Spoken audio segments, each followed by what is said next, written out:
రంగారెడ్డి జిల్లా మహేశ్వరం నియోజకవర్గంలో అఖిల భారత యాదవ సంఘం మరియు పోతర్ల అంబయ్య యాదవ్ ఆధ్వర్యంలో ఘనంగా సదర్ మహోత్సవం కార్యక్రమంలో పాల్గొన్న మాజీ మంత్రివర్యులు సబితా ఇంద్రారెడ్డి, షాద్నగర్ ఎమ్మెల్యే అంజయ్య యాదవ్, మాజీ market committee chairman Ambaiah Yadav, Parigi contested MLA Bheri Ramchander Yadav, BC ఐక్య వేదిక తెలంగాణ రాష్ట్ర అధ్యక్షులు.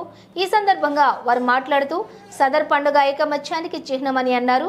కొలమే బలమని అన్నారు. యాదవులకు ప్రభుత్వాలు దామాషా పద్ధతిగా రిజర్వేషన్లు కల్పించి విద్య, ఉద్యోగ, రాజకీయ రంగాల్లో అవకాశాలు కల్పించాలని ప్రభుత్వాన్ని కోరారు.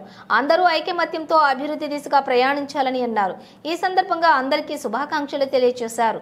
కార్యక్రమంలో సీనియర్ బీజేపీ నాయకులు కటారి జంగయ్య యాదవ్, యాదవ సంఘం అధ్యక్షులు బొజ్జం చంద్రయ్య యాదవ్, కర్రోళ్ల చంద్రయ్య, ముదిరాజ్, కాకి కుమార్ యాదవ్, దుడ్డు కృష్ణ యాదవ్, జిల్లా నాగేష్ యాదవ్, మేకల శ్రీనివాస్ యాదవ్, మేకల సందీప్ యాదవ్, చేతారం పర్వతాలు యాదవ్, తెజ్జీరి శ్రీశైలం యాదవ్, తెజ్జీరి లక్ష్మయ్య యాదవ్, జోగోరి మల్లేష్ యాదవ్, గోవర్ధన్ యాదవ్, శ్రీశైలం యాదవ్, పర్వతాలు యాదవ్, మిద్దెట్టి యాదవ్, ఆసన్న మల్లేష్ యాదవ్, బాలయ్య యాదవ్, పోల్కం బాలయ్య యాదవ్, పాండు యాదవ్, మల్లేష్ యాదవ్, జోగోరి పర్వతాలు యాదవ్ మరియు యాదవ్ సంఘం పెద్దలు, యోజన నాయకులు, సంఘం సభ్యులు పెద్ద ఎత్తున పాల్గొని మేసా కార్యక్రమాన్ని విజయవంతం చేసినారు.